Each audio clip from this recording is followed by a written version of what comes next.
Hello and congrats on your new edition. Hey, all right. That's great. I love it. Thank you very much. Yes. They said, my 5-year-old has 25 hours of approved ABA, but is getting 12 hours because we can't find assistants. We have 4 assistants. I feel like this is too many assistants. They do all have experience, but is this too many assistants? I have someone I have found on my own that has some teaching background, but no ABA experience. She can give me 15 hours. I need some advice to make this important decision. What are your thoughts? Should I lean towards dropping the assistants that can't give me more hours, or what kinds of things should I consider? My son attends a typical preschool for 15 hours, so we have the time at home. Great. Thanks so much for your thoughts on this area. And I love this.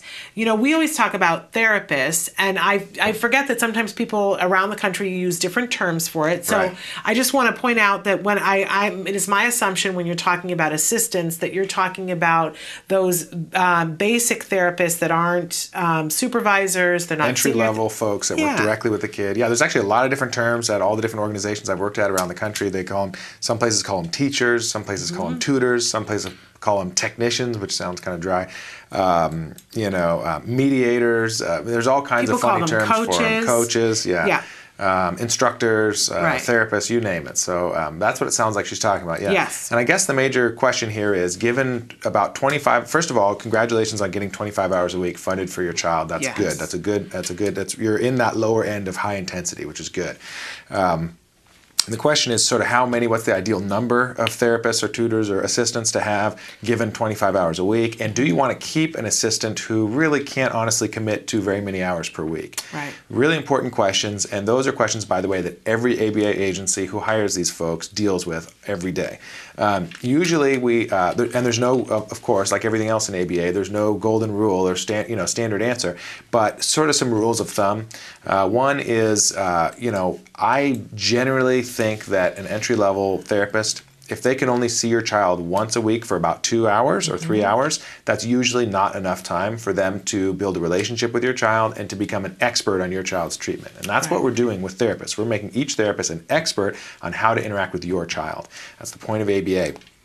Now, so maybe if they could attend 2 weekly sessions with your child, maybe 2 sessions, each session is 2 to 3 hours, that's maybe kind of the minimum, I would say. Okay. Now, more seasoned therapists, like a senior therapist we call them sometimes, a lot of times they will only see a child once a week for 2 or 3 hours, but that's because they have a couple years history becoming really good ABA therapists, and they're helping kind of oversee the other therapists, and so that's adequate. But for entry-level folks, really 2 hours a week, not enough. I usually say probably more like 4 to 5 to 6 hours a week minimum per person. Okay. But ideally, you want to go for more than that.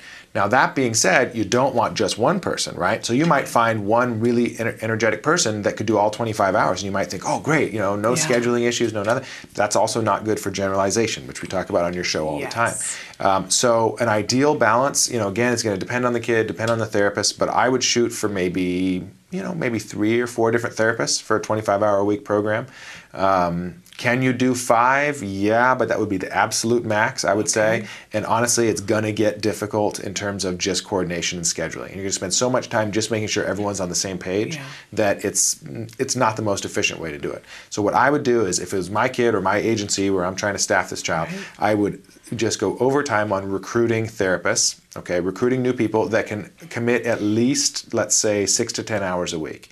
Like if you could have 3 therapists, 10, 10, and 5 hours or something like that, or 7, 7, and 9, or 11, or whatever, would really be perfect. So maybe keep the ones you have right now, train them to the best extent possible, but at the same time recruit therapists that can give you more hours. And honestly, when you find someone good that can give you 10 hours, it's okay to let one of the other ones go that can only give you 4 or 5 hours. I mean, it's going to be hard. You built a relationship with them and you're going to feel bad, but priority 1 is your child getting the highest quality treatment possible, and consistency is a really big factor there.